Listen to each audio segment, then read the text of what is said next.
Lord have mercy.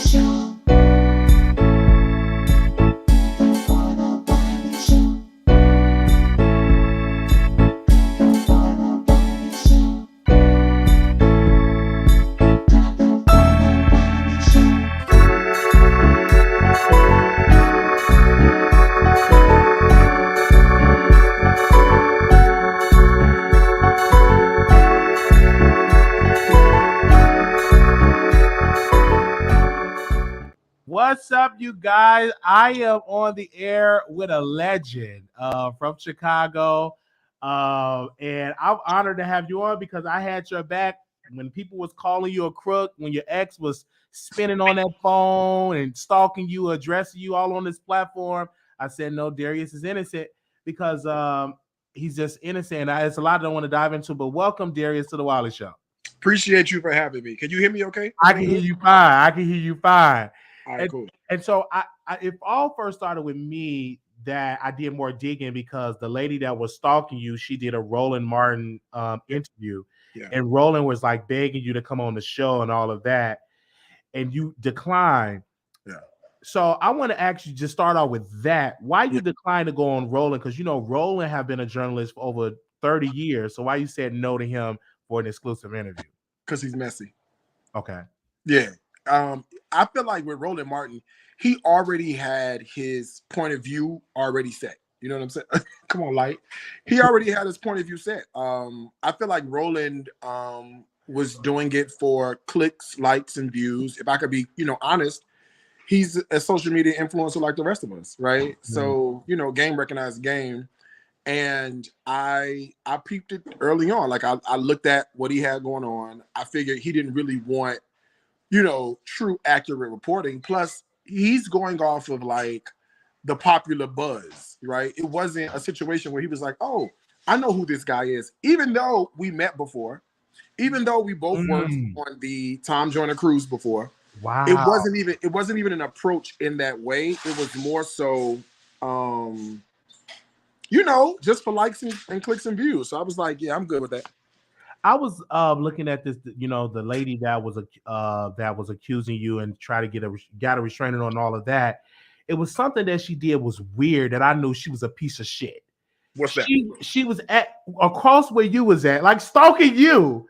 And I was like, look at just following you all around. And then when I was doing digging, I'm like, you was a fan. Like what? Yeah, no, wait. Well, you got to understand exactly what happened, right? Okay. So the day of the incident, I'm leaving the barbershop. So true, I was on live stream, like I'm on Instagram live stream all the time, talking to my people.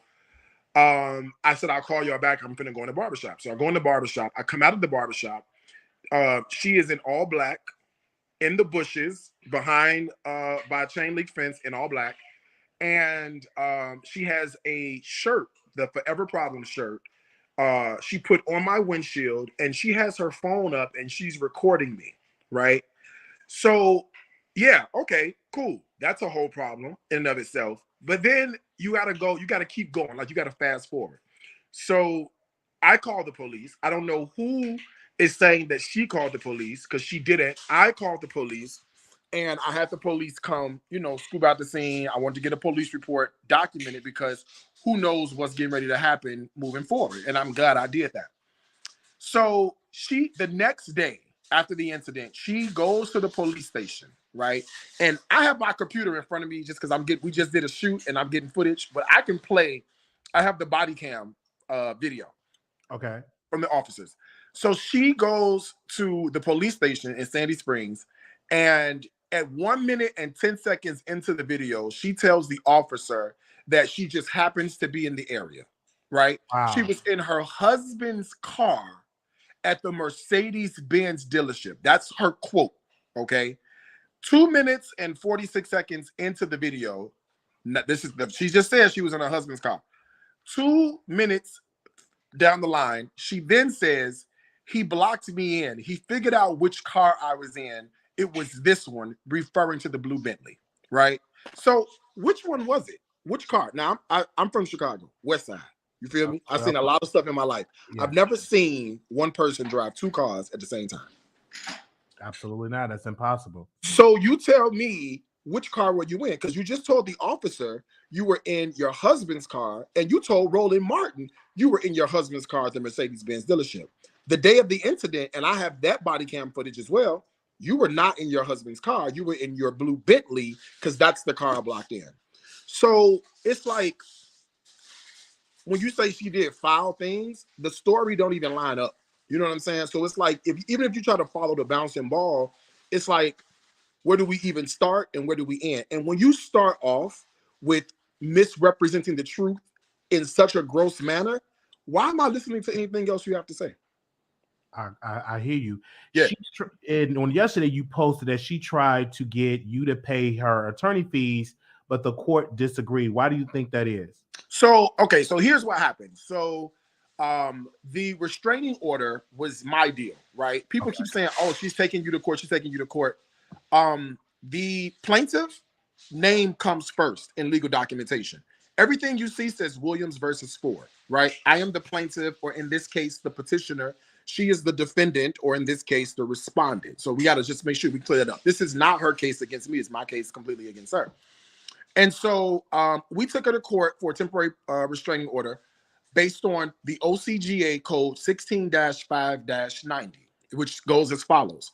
A person commits the offense of stalking when he or she follows, places under surveillance, or contacts another person or persons at or about a place or places without the consent of the other person for the purpose of harassment and intimidation. The definition of harassment and intimidation based on the law has to show a repeated pattern. It cannot be the very first time, right? So we do have evidence that she's reached out to like my barber before. This is the first time trying to contact me. However, without my barber wanting to testify, because he didn't want to testify under oath, that means that now that's just hearsay and it's not admissible in court. So because we only were able to prove that it happened one time, the judge has to follow the letter of the law, right? Now, the judge did say, and I quote, "I find this behavior to be pretty odd or pretty strange." He also said, does Mr. Williams, even as a public figure, deserve to have the court's protection when he comes out of a barbershop to go to his vehicle? Like, does he deserve not to be harassed? This is what the judge said, not me, right? But the judge has to follow the law. So I lost the temporary protective order. Now, her right is to come back and then to file so that the lawyer's fees are paid. Initially, what her retarded lawyer did was so we had a court date. I forget whatever date the court date was. Less than 24 hours, her attorney submits a motion for lawyer's fees. Okay. The judge is like, you just submitted this last night. Like, ain't nobody had time to review this. There's been no clerk to review this. Nobody had a chance to even consider this. So I'm dismissing this. And not only that, but in that particular court and the way it works, child, what is she doing? What are you rapping? We live. Wrapping up. Shed is live. We live with Darius Cooks. He's talking about his explaining what's going on with ladies. Jesus, what are you rapping that you have to take that much noise? God, Joe. Okay. We're live. Go ahead. Sorry. We just finished the shoot, and this is my creative director / editor. She's amazing. She really is. Oh. Okay. She's taking some leftover food home, clearly. But she's wrapping it in foil, and it's like she's wrapping the whole house in foil. Okay, so in this particular court, the way it works is that you are not supposed to submit lawyer's fees as a motion. It goes as a request. Her lawyer should have known that. So even the fact that you submitted it less than 24 hours ago, you also submitted it as a motion. And in this particular court, magistrate or in the court of the Superior Court of Cobb County, it goes as a request, not as a motion. So she has a right that even though she won that first case, to come back and then to counterclaim or countersue me for her lawyer's fees. So we go through this process of going to court. She's all gloating online. I'm ready for court. I'm ready for my day, this, that, and the third. Now, the judge said, and I'm gonna say, the judge said, I remember that you said that your actions were questionable and they were odd. If you said that, why should I be granting you lawyer's fees? Wow. So they argue. My attorney argued. Her attorney argued. They go back and forth. We never said anything. She didn't say anything. I didn't say anything because we have, qualified attorneys who speak for us. So the judge was like, I'll let y'all know something. After the case was argued, he couldn't even come to a conclusion. He said, I'll let y'all know. So he had up to 90 days to give us a verdict.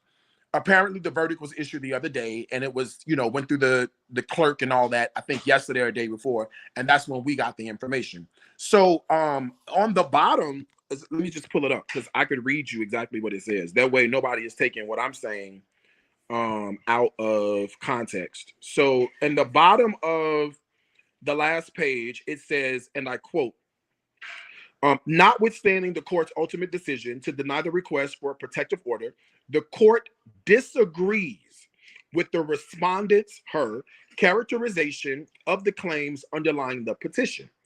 Respondent's actions, this is Melanie's Ford, respondent's actions by her own admission were odd and concerning to the court. While the petitioner did not ultimately prevail on the petition, the court does find the petition was devoid of any justifiable issue of law or fact, which would mandate an award, right? But then he says, accordingly, respondents' motions for attorney fees pursuant to OCGA 9-15-14 is hereby denied. So even like she even admitted that what she did was questionable. She stated that over and over again. She went on Roland Martin and said the optics don't look good. I know it looks bad. She even went to the police station, to the police officer. I have that on video. I can play that if you want to, where she says, I know it doesn't look good. I know I shouldn't have done it. If I had to do it over again, I wouldn't do it that way. Okay, so you even admit that your actions are questionable, and that's the reason why it was denied. So what made her come after you? Did she try to date you and you said no? Did she not receive a cookbook? Was her chicken not done well done and crispy? Like, what made her say, hey, I want to come after you legally? So she never came after me legally. She had been purporting online that she was going to be coming after me legally for what we don't know. But this is a voicemail she left me in 2015. So I called the police. Wait, hold on one second. Okay. I called the police. I got you on YouTube. Okay, here we go. So this is a voicemail she left in 2015. You listen and you be the judge. It's about 3 minutes long. Okay. I don't know why it's so difficult. Darius, good morning. This is Melanie. I don't know why it's so difficult for you to be mature in this situation. I've never tried to defame you. I've never tried to come after you. I would think that you would be smart enough to keep my name out of your mouth. The only thing I did was to come to you privately and speak to you about a situation which you allowed me to do, okay? For whatever reason, you chose to take the information that I brought to you, not behind your back, but to you, and trying to assist and trying to be an example and trying to just give you some of the advice that I wish somebody had gave to me, because I said to you, I too have made the same misstep. Not in a funky way, not in a disrespectful way, but I came to you. Why you took that information and thought that I was attacking you, I don't know. You then made the decision to say, okay, to send me this little spineless email and say, oh, okay, I think this is best. Okay, cool, it's best. It gets better. But then you were shitty enough to leave an email or to go on the book club. It could have been okay for you to say, hey guys, there's been a change. Mel's not in the book club anymore, or hey guys, the book club is going to go on. Mel's not going to be a part of it, or whatever. But no, being the drama person that you are, apparently, you felt the need to go ahead and put it, I've made the decision, and make it this big thing and make it all drama. I'm calling you direct. If you have a problem with me, pick up your goddamn phone and give me a call. Because we can make this messy if you want to, because like I said before, I have the time and the resources to make this as ugly as you want it to be. I choose not to be that person. I've not tried to come after you. I've not tried to bother you. All I have done is continue to say, hey, the only thing that has happened is I no longer will be a part of his scope. I have a wonderful cookbook. I've not tried to defame you. You're messy. Call me a bitch one more time, okay? As a matter of fact, unblock me, and if you want to make this so public, let's make it public in front of everybody. But what you seem to like to do is to go on and then use my name or insinuate and say all kind of messy stuff, and then it cuts off, right? So that is the initial where all of this mess started. Can I just address one of this? And this is back in 2015. 2016. Wow. Let me just express one thing real fast. Okay. And I'm gonna look for this while I'm on the phone with y'all. I'm gonna try to pull it up. People they keep saying that I doxed her, which means like I put out her private information. She said that, right? She says, "Oh yes, he doxed me. She said it. She didn't start saying it until there was all this other drama with the kitchenista, right? So if I previously doxed her and this happened in 2016, how come we didn't hear about it until 2022? Number one, right? As eloquent and as articulate as she is, how come we never heard about me doxing her, me harassing her? Why did we just start hearing about it in 2022 if it happened in 2016? My guess is it never happened. Further, in order for somebody to put out your private information, I have to have it. I pulled up her two orders. She ordered from a cookbook for me in 2015, and she ordered a cookbook for me in 2016. Both cookbooks, and I posted this on my Instagram and my Facebook, both cookbooks went to a UPS store in Austin, Texas. They never went to a home address. So how can I dox someone with information I never had? Yeah, because she said you doxed her and her husband. I never had her information. I never had her. Where I get it from? She said you blocked her number and her people was harassing her, and that your people was harassing her. And I was like, okay. Where I get it from? I don't know where you got it from. I'm just telling you what she said. I understand what she's saying. All I'm saying is you can purport that all day long. But where did I get the information? I never had it because you never gave it to me. So, and if this happened because why didn't we hear about the doxing in 2016? Why didn't we hear about it in 2017? Why didn't we hear about it in 2018? Why didn't we hear about it in 2019, 2020, or 2021? Why did we just hear about it in 2022? Absolutely, that's a great question. But great, right. A lot of people, ask her.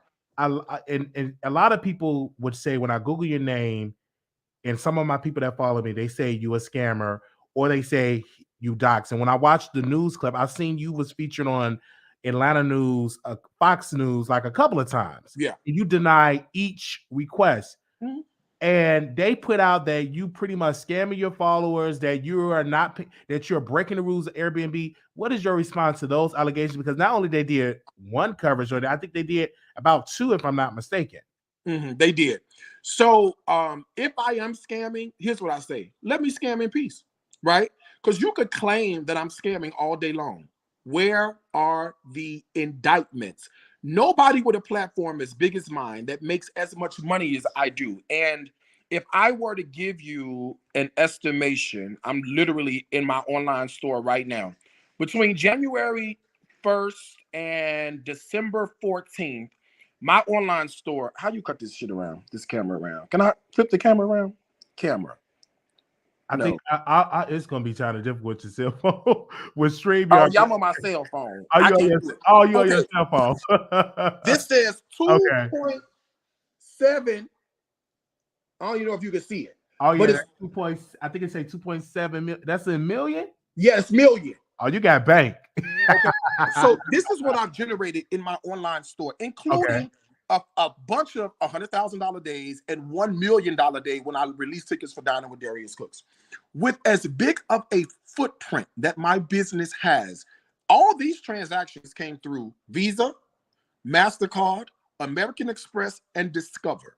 With as many transactions, this says 545 orders from January 1 to today.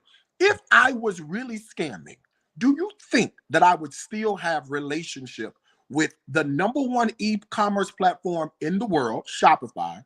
Do you think I would still have relationship with Visa, MasterCard, American Express, and Discover? Would not.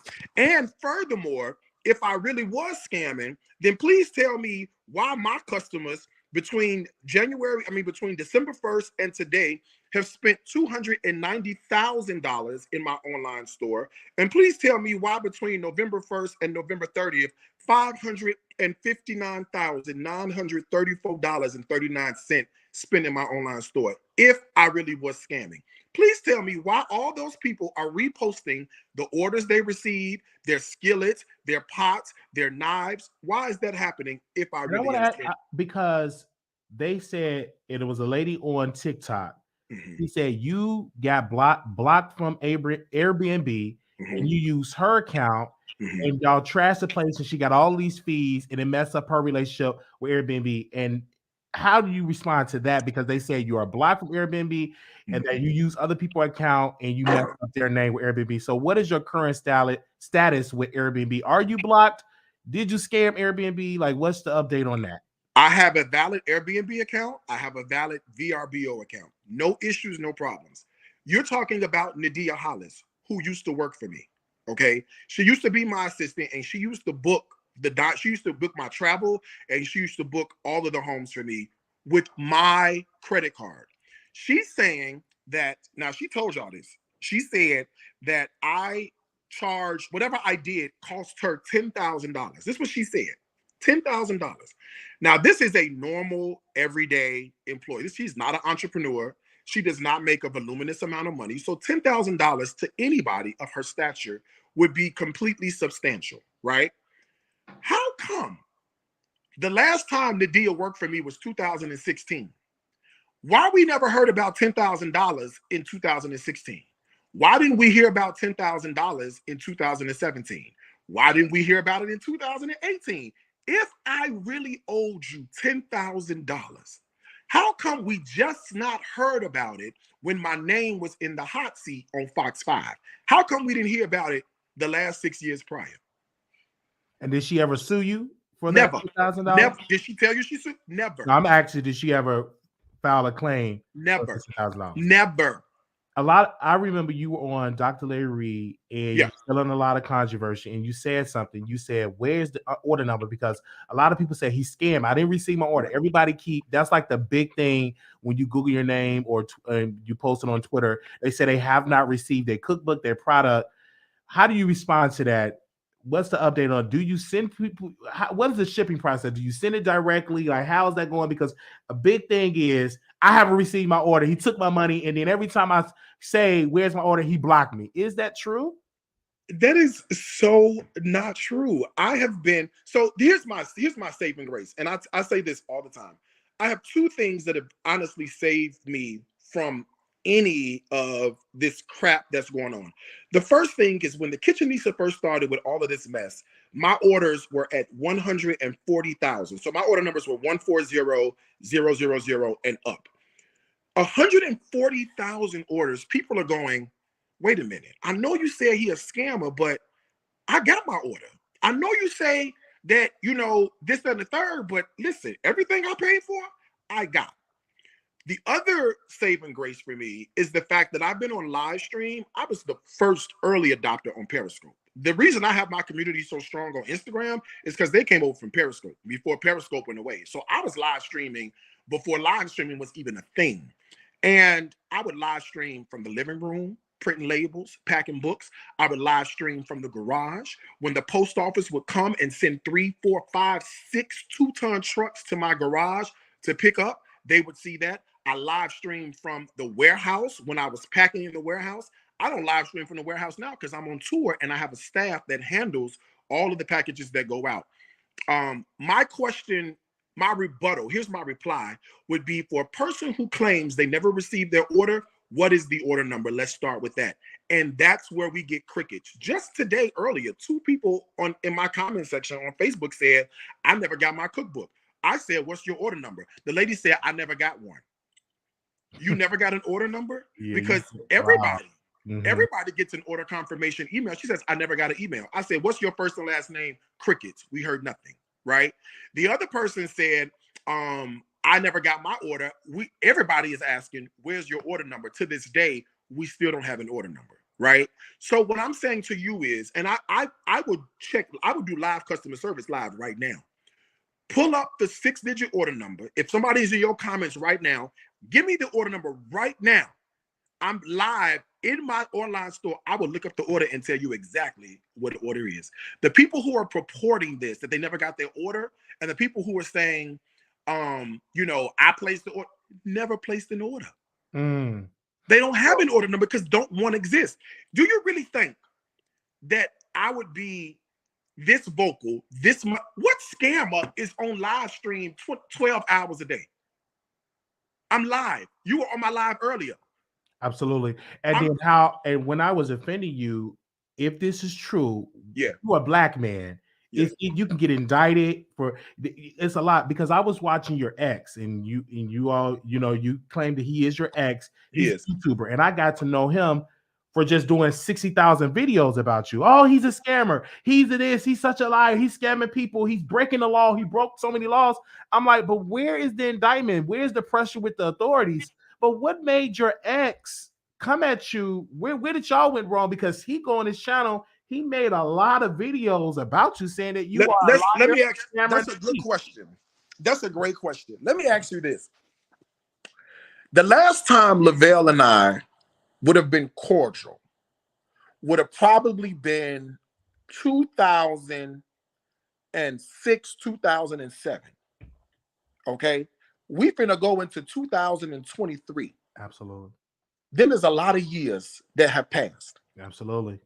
How are you an expert on my life and we haven't spoken in about 15 years? Right? So it baffles me to look at him and go, how are you speaking on me when I haven't had a conversation with you in 15 years? Now, can you bring up stuff from 15 years ago? Sure, you absolutely can. Does it have merit? When has a scorned ex ever been a source of positive information? And I'm gonna tell you, I'm gonna do a video on this, but I'm gonna tell you why he upset. He upset because he tried to out sissy a sissy, me. Okay, I'm gonna tell you why he's mad. He's mad because there was a point where we were gonna do a business together. Me, him, and one of my other friends named Calvin. We all put in money. I put in the most. And when I say the most, I think the total amount was probably $15,000 that we all put in. I think I put in about 8. Lavelle put in about 4. Calvin put in the rest. So we were going to do a food truck. I already had food trucks in Chicago. I was already on the scene.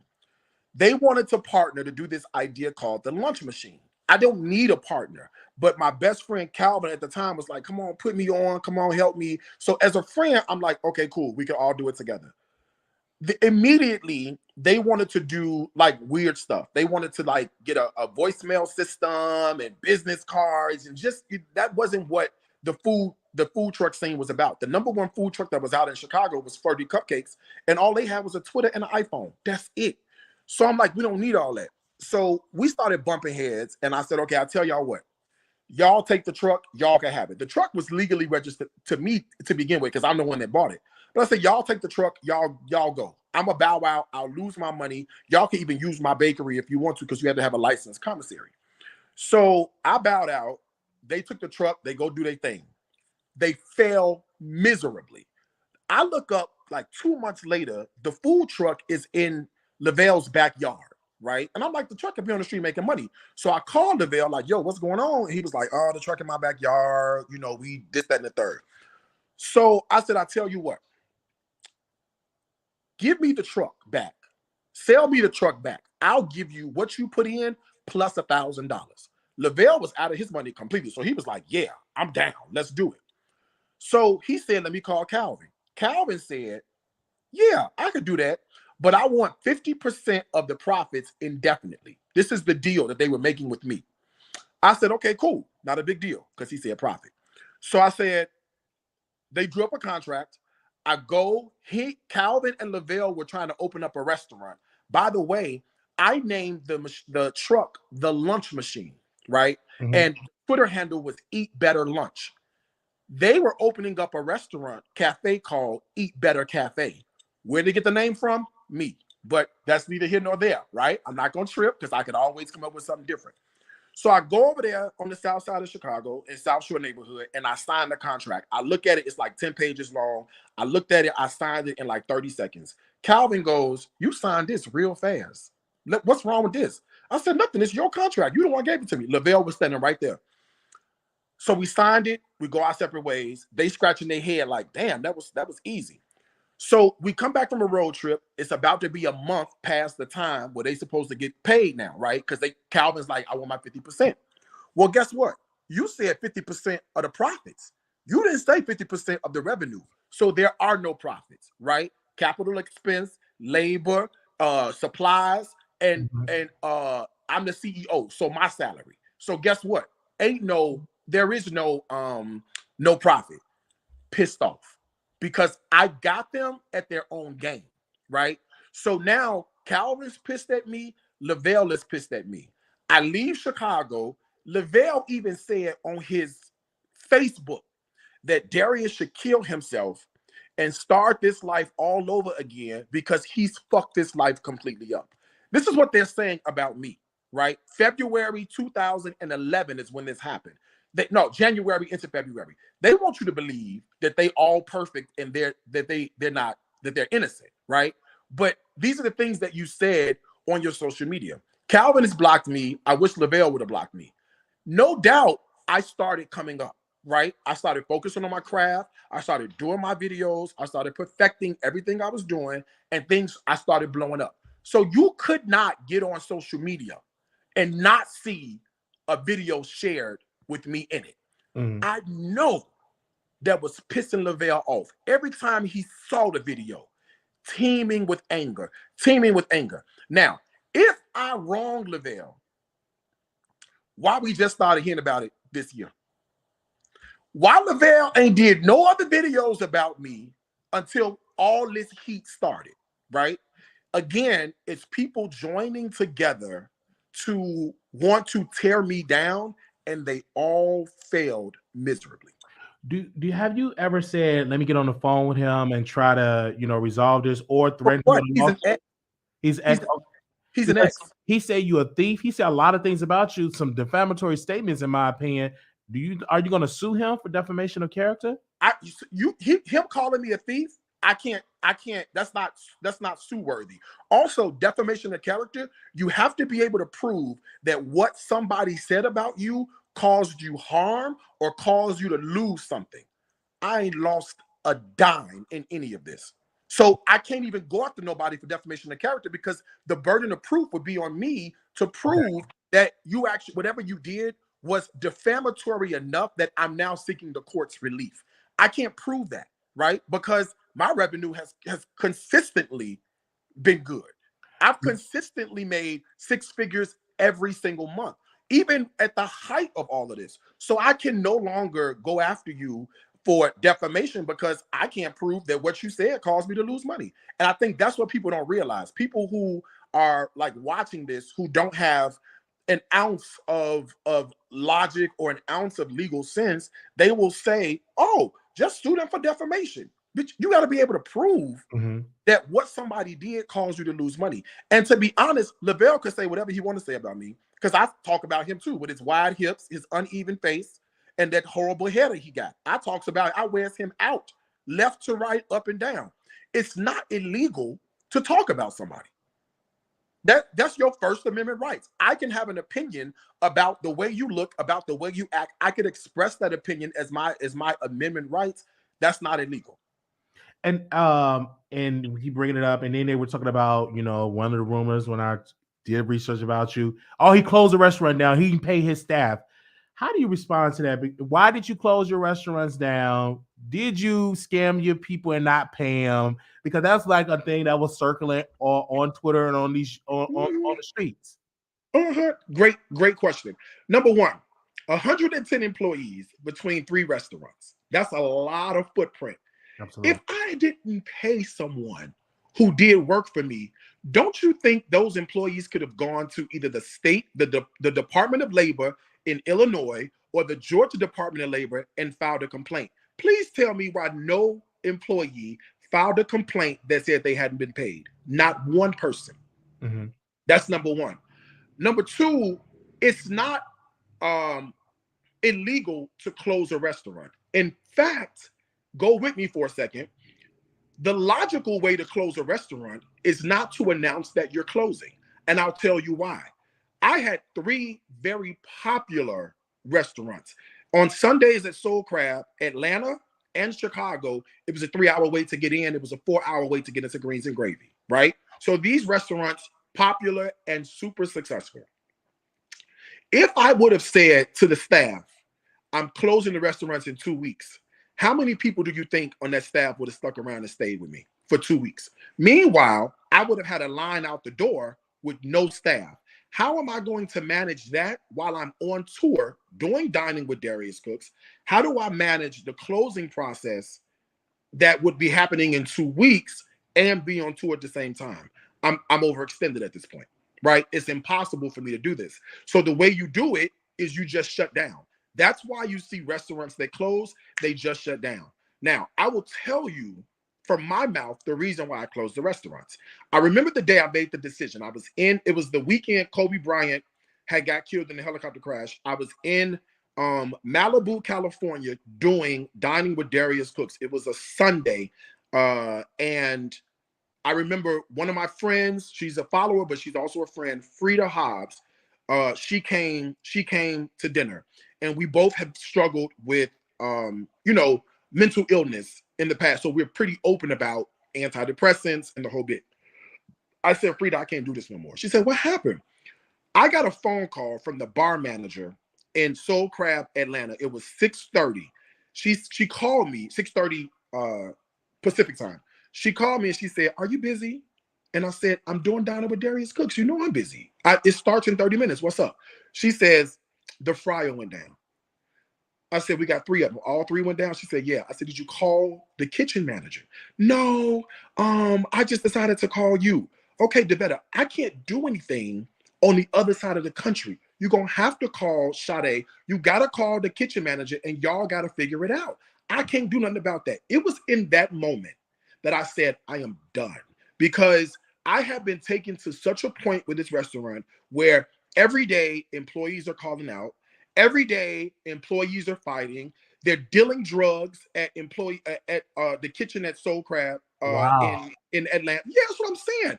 Then they say, people make it sound like the employees were all innocent. I have video footage where the employees are stealing crab and the employees are stealing liquor. There was one employee came in with a baby, his son in his arm. He walks to the bar, pulls off 2 bottles of liquor off the bar, and then walks out.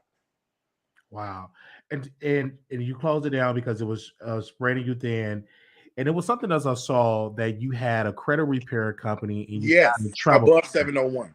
Yes. And I was looking at it and they said that was illegal. Yeah. What made you get into that? And did you have to pay money or pay a fine for that? Yes.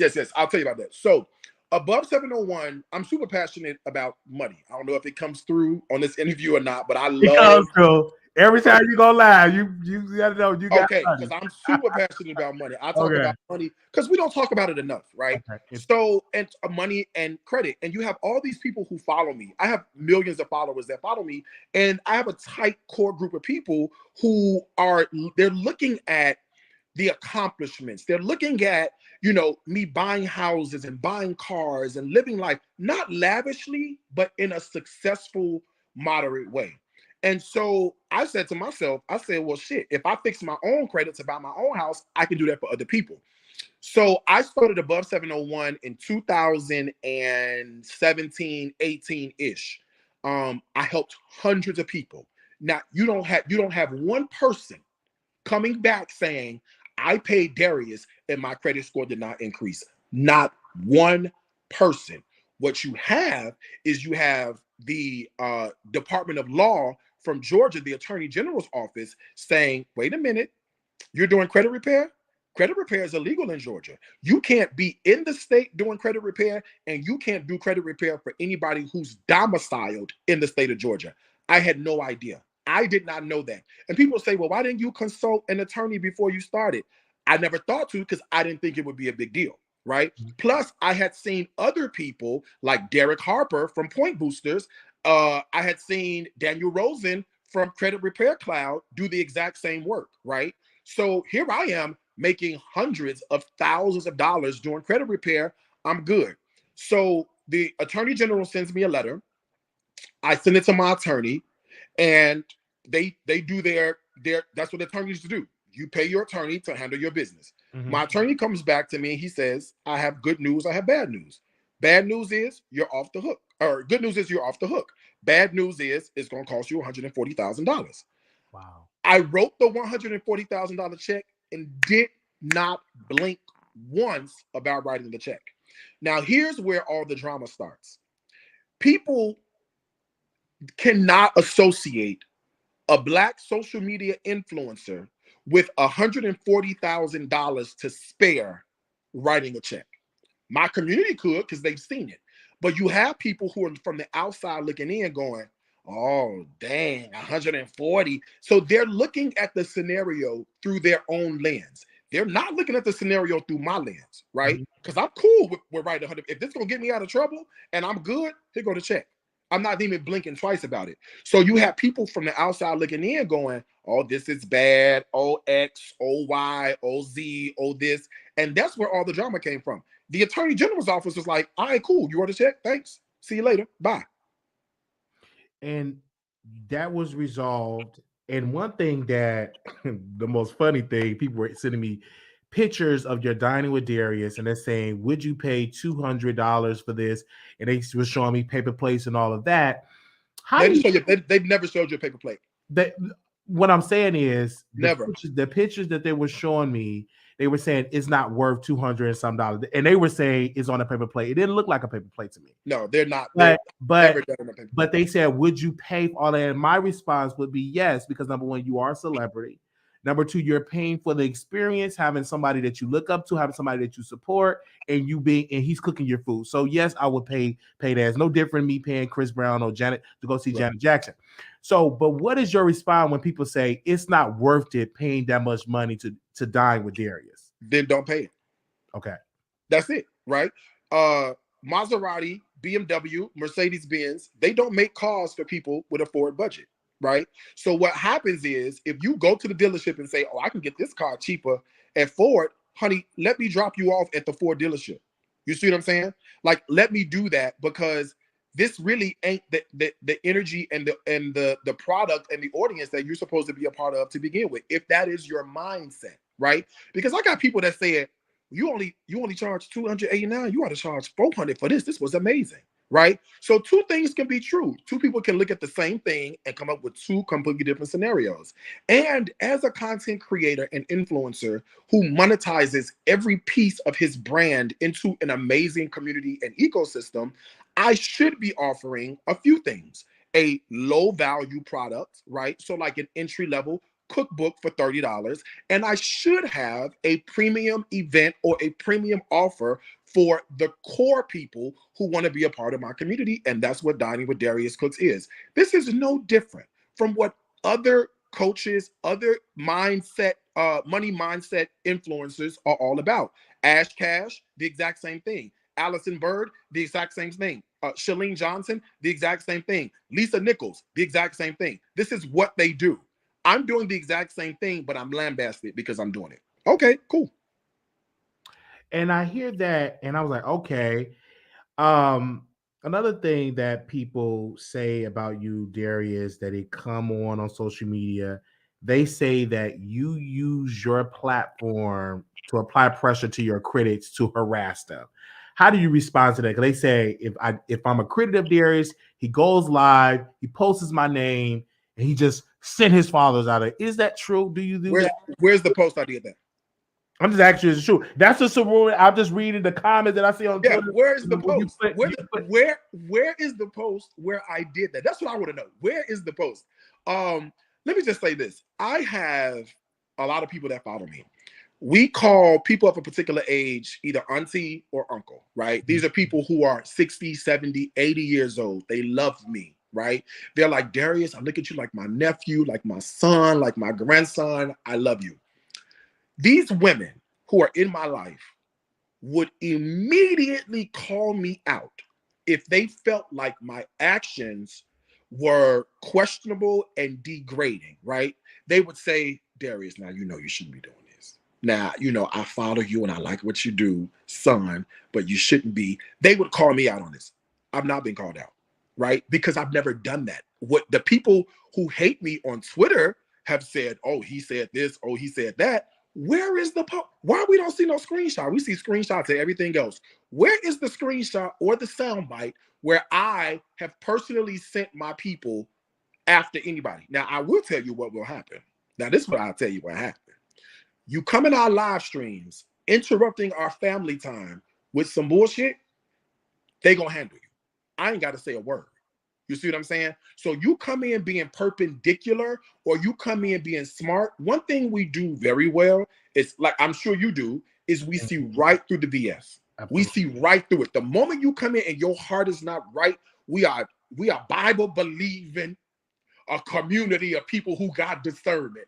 And we'll see that bullshit in a minute and call it out. And then you want to get embarrassed when you get called out. You shouldn't have came in here left field.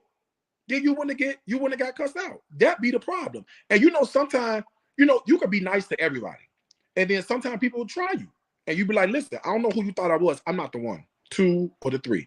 So you come in here messing with me, I'm going to say what I got to say. I'm going to block you, and we're going to move on with our life. And it was a thing that I just typed your name in today on Twitter just to share this link to people. Mm-hmm. You have a shirt that said, make oxtail cheap again. Someone said that you stole that from another content creator. Is that true? No. Who the hell I steal it from? They said that you stole it from another person.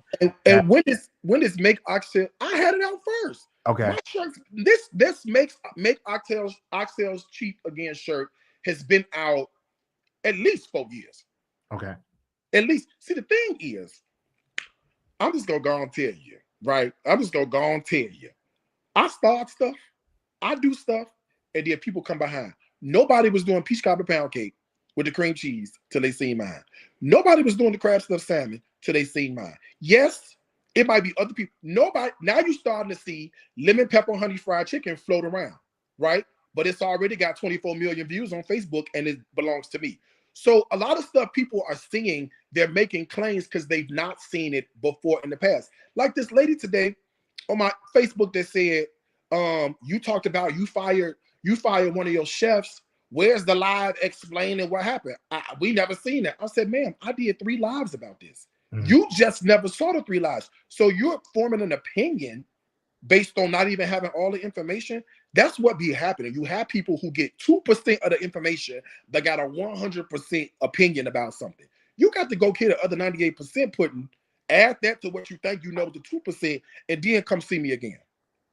And I hear you. A lot of people, when they, unfortunately, I believe that, do you believe that it would be accurate because of your success, you became a target? Because I think if you were just unknown, not successful, I don't think people would pay you any mind. Oh, yeah. They just Darius did this, blah, blah, blah. And I'm like, where's this? Yeah, they hate me. Because oh, God. Oh, Lord. And you know, my brass and harsh personality don't help it either, right? Because I'm not going to be humble. Fuck that. You know, as much work as I done labored in, they say, oh, Quentin and Ramon, your chefs, they do all the work. Well, I write a check for them on Tuesdays. And FYI, for the last 6 years, who the hell you think was doing down there with Darius cooks by themselves? I cut, chopped, cleaned, prepped, served, met, took pictures, everything all by myself. I have paid my dues in my business to do what I want to do. So it's people who they have this spirit of comparison. Them girls on Twitter, they comparing their life to mine. Them two different lives. All right. Quit comparing your life to mine and your journey to mine. Focus on your journey. Then you won't have anything negative to say about how I'm living my life or what I'm doing. And another email I received when I announced this, they said, you need to talk about how this lady from the Food Network coming at him and how he did her harm and she put her neck out for him. Where does that energy come from? Because you were doing stuff on the Food Network. Listen, when you find out, let me know. Okay, that was an email I received. And some of my followers and people who don't even follow me reached out to Sonny Anderson and said, well, what did Darius do? And they still don't have an answer. Wow. So when you find out how I pissed her off, you let me know. I do think, though, let me tell you what I do think, because this is the truth. Now I'll tell you, I'll tell you the truth.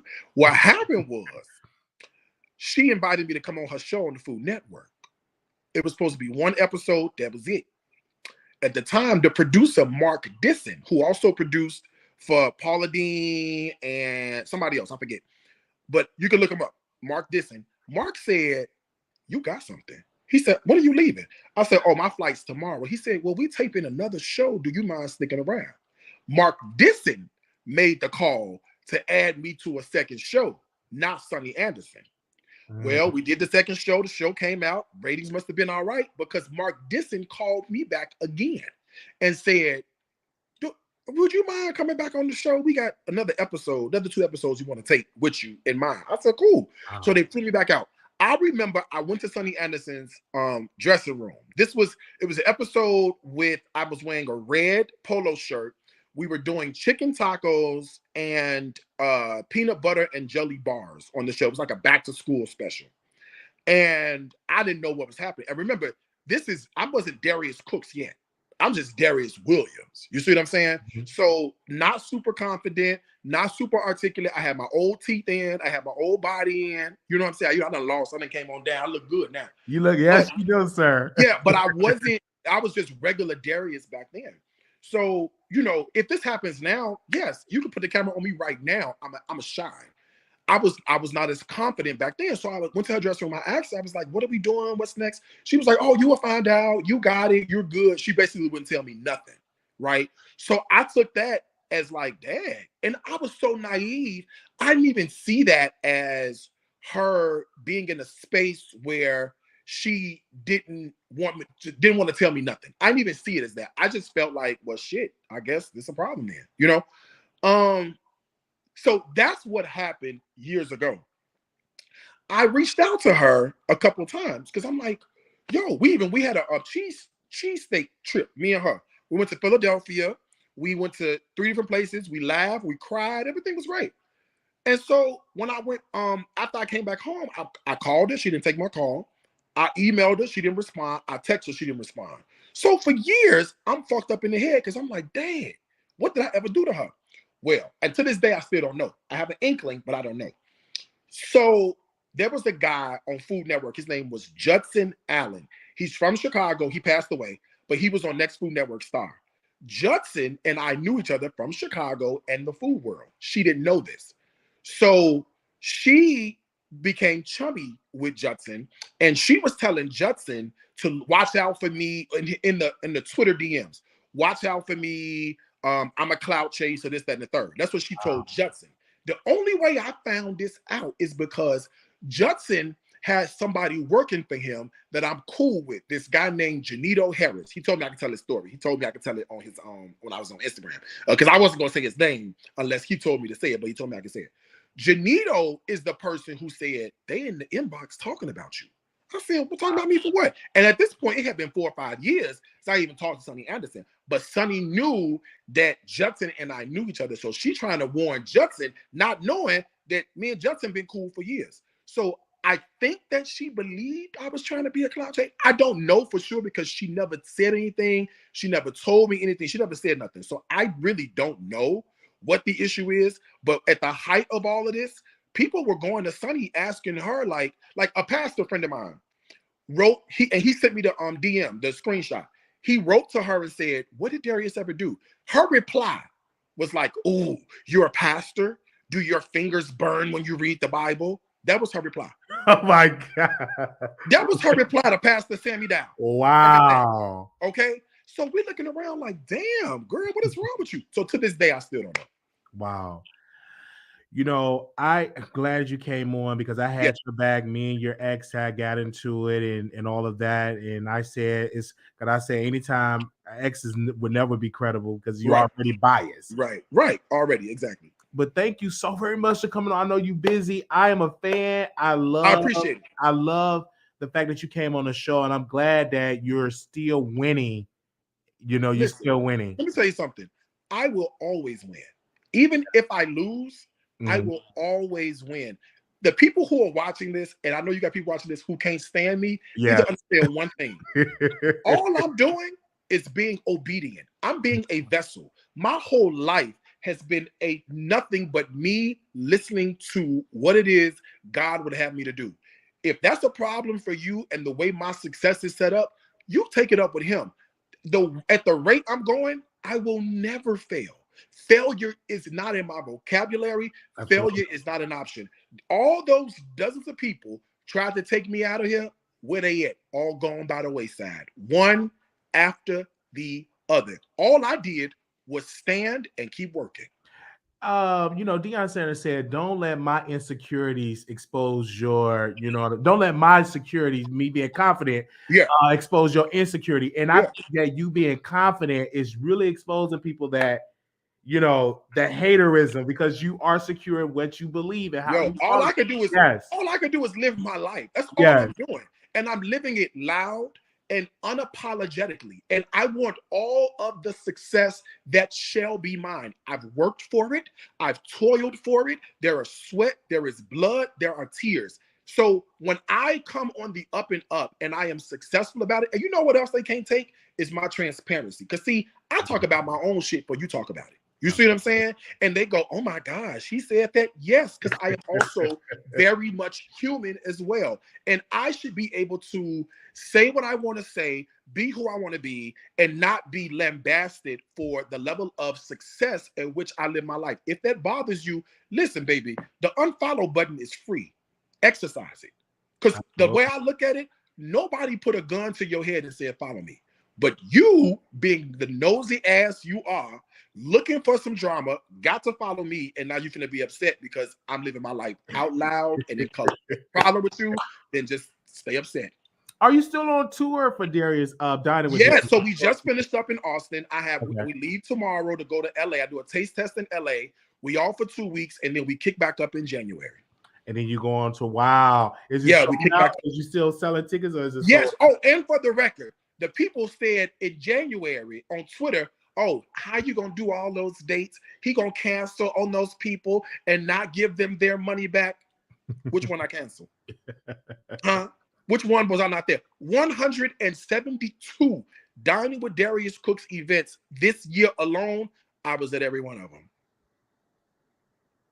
Yes. I see no doubts because I saw follow your social media. You definitely are doing it. And I see people in the DM saying, Wiley, you didn't ask them the tough questions. I just think they want me to interrogate you. But again, you have not been arrested, anything. No. So if you were such a scammer, you would have been behind bars. Something would have happened. And to be honest, let me just tell you. So over the summertime, the people on Twitter who hate me, they would search for the Airbnbs we were at. They would call the police. The police will show up. The police came to Atlanta. Wow. The police came to Orlando. The police came to Richmond, Virginia.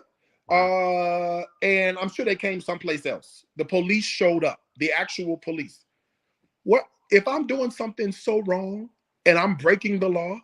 Why was I not arrested? Wow. I didn't know they called the cops on you. Wow. Oh, yes. The Atlanta police came and she said, well, they said, no. Yeah, Atlanta said, they said you was doing a party. And the lady, when it was like 4 police officers, because we were in off Howell Mill Road. So it's like it's like a well-to-do area. So the officers showed up. One officer was like, oh, I know you. I said, yeah, it's me. And they said, well, can we just look around just to make sure? She went in and looked around. Middle-aged people listening to Luther Vandross eating fried fish, right? Wow. So she was like, it's not, they said it was like something going on. I don't see anything. I said, I know, I'm sorry to have bothered. She's like, no, we're sorry to bother you. We're just doing our job. They called us on the thing. They said we had to come over here. We're sorry. Then they called the police. We were in Orlando. They said we were doing illegal gambling and having some kind of like wild party or something like that. Wow. The sheriff walked in, looked around, and said, sir, I'm so sorry to bother you. Have a great day. And left. So this is not it's not an uncommon occurrence. It happens all the time. Oh, they called the police on me when we were in Baltimore as well. It happened. They've since backed off because everybody was against me. Now they started fighting against each other. Melanie's fighting against Kitchenista fighting against the Hollands. No, fuck you. No, fuck you. No, I hate you. No, I hate you. I'm just sitting back watching the chips fall where they made. Y'all argue on. Because I'm having the best time watching you act a fool. Okay? The best time watching y'all cut up and act a fool. So it's not uncommon, but like you said, if I was doing something so wrong, where are the indictments? Right? Absolutely. You had the Attorney General investigating me. That investigation has been concluded and closed. Where are the indictments? Absolutely. That's a very good question. So when you find out where the indictments are or what rules and what laws were broken, let me know, please. Yes. It's good. I love your story because you're from Chicago. I'm from the South Side, Inglewood. From the West Side. And you're from the West Side. And to see your glow up, I said, wow, that's amazing. Listen, let me just publicly say thank you. I appreciate the support. I had no idea even who you were, but my people were telling me, they were like, oh yeah, he's been always saying positive things about you. He's always supported you. I'm like, okay, well then this is cool. Let's go. Yes, sir. So, and my job is not to convince you that I'm not a crook. That's not my job. If you believe I am, then that's your belief, right? But if you want to have an unbiased conversation about what the truth is and what the facts are, I'm here for that.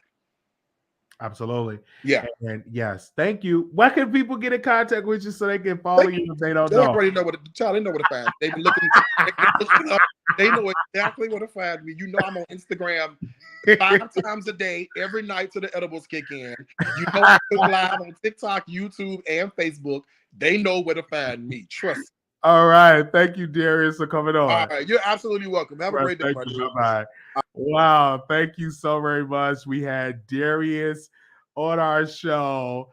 And I'm so happy. I'm honored to, to have a celebrity on our show. But we thank y'all so very much.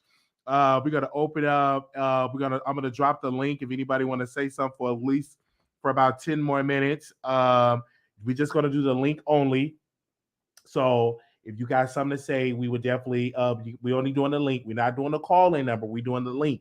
So you hit the link and everything like that. I'll drop that. Again, I want to also thank my good sis Monica from All About the Tea. Love her so dearly, a great friend of mine. I call her a friend. Great supporter of my show, and I'm a great supporter of her brand, allaboutthetea.com. And I didn't think that I was going to be able to interview Darius Cooks. And he reached out. He said, yes, I will come on your show. And I was so honored. Right, Paul? Right. I was honored. I was in my getting a haircut, and I got the word that he will come on the show. And I was kind of nervous because when you announce that you're interviewing somebody, typically either it don't happen or people flood the emails or they flood the DMs. But Darius kept his word, and he actually came on the show. And so I think that's definitely amazing. And this is our year. I think we just reached, right, Paul? I think you're saying we reached 29,000. We had 29,000 followers. So we'll be at 30,000 in January. All right. Thank you, Paul. Thank you all so very much. Again, we're getting ready for we're going to be getting ready for our New Year's Eve show, where we're going to be bringing in the New Year's live on YouTube. I'm already going to have me some Hennessy, some drinking. We're going to have some fun. We're going to do that live on the YouTube channel. I want to give a special shout out to Corey for cutting my hair, doing a good job of cutting my hair today. Shout out to you, Corey. And if you was on my station head earlier, we had a whole gossip session. You know what I'm saying? Had a real gossip session, and we were gossiping. Thank you so very much. Also, too, we streamed on YouTube, so make sure you all subscribe and support our show. This is just the beginning. More people are going to come on our show. This is definitely the beginning. I love it. And yeah, this is just the beginning, man. It was a very calm interview. Wasn't as aggressive like the other lawyer, brother Ponder. But again, it was a calm, right? Okay, it wasn't aggressive. I got my sleep in, and I ate an amazing dinner. How much money have any of the chat? All right, I see y'all in the chat. So we will be reaching out to brother Vale. We're gonna be reaching out to him, and we asked the tough questions, and these are the questions that I said I was definitely was going to ask, and so I appreciate that. But thank y'all so very much. Let me see. I see y'all in there comment. We're gonna be back live because we're gonna be covering the trial, Tory Lanez and Meg the Stallion, that whole trial. So we're gonna be covering that. Um, Thank you so very much. Thank y'all so very much. I know a lot of people got a whole lot of stuff to say. I'm looking forward to your comments because I know in the comments that people are going to say that I didn't ask this particular question, that particular question, but I'm looking forward to seeing your comments really, really quickly. I'm looking forward to seeing your comments. So if you have anything that I didn't get to say, put it in the comments. You know what I'm saying? And let me know how I did. All right. Also, I want to say special shout out to my moderators, the best moderators in the house. Shout out to them and their love and their support for supporting our show. Thank you so very much. Let me make sure I give you all the text list because we are going to be back live today. You're going to be notified. Text Wiley, Wiley, to 888-534-4939. Text Wiley, Wiley, to 888-534-4939. And you can be notified when I go live. Wow, you did a good job. Darius is everything. You were fine to me. We know enough. Darius is an amazing person. Black women love Darius. Wow. I didn't lose money to Darius because I love him so very much. I'm going to order his products. Thank you all so very much. So see y'all on the after show on Station Head. We're going to go live over there on Station Head. Make sure y'all join us for the after show. Thank y'all so very much. Make sure y'all subscribe. Until next time. Peace.